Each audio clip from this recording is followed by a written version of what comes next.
কি দিদি ভালো তো? চিনতে পারছো আমাকে?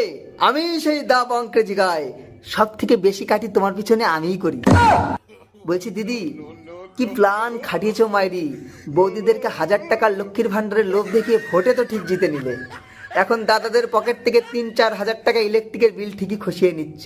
তোমার প্ল্যান দিদি এরা কোনোদিন ধরতে পারবে না, তুমি চালিয়ে যাও। পশ্চিমবাংলা যদি কেউ সর্বনাশ করতে পারে তাহলে তুমিই পারবে, আলবাত তুমিই পারবে। বলছি দিদি, সে আনন্দে একটা রবীন্দ্রসঙ্গীত হবে নাকি?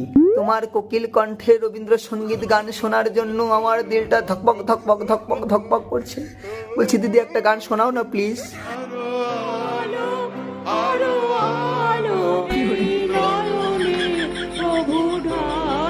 ওরে বাপ রে বাপ, কি গান গায়া শোনাইলা দিদি, সত্যি ভাবছিলাম কোকিল কণ্ঠে গান শুই নাই আমার পরানটা আমার জোড়াই যাইব গা। বিশ্বাস করো দিদি, পরানটা জোড়ানো তো দূরের কথা, পরানটা আমার জ্বইলা গেল, সাথে কান দূরে আমার ঝালা ফালা হয়ে গেছে গা।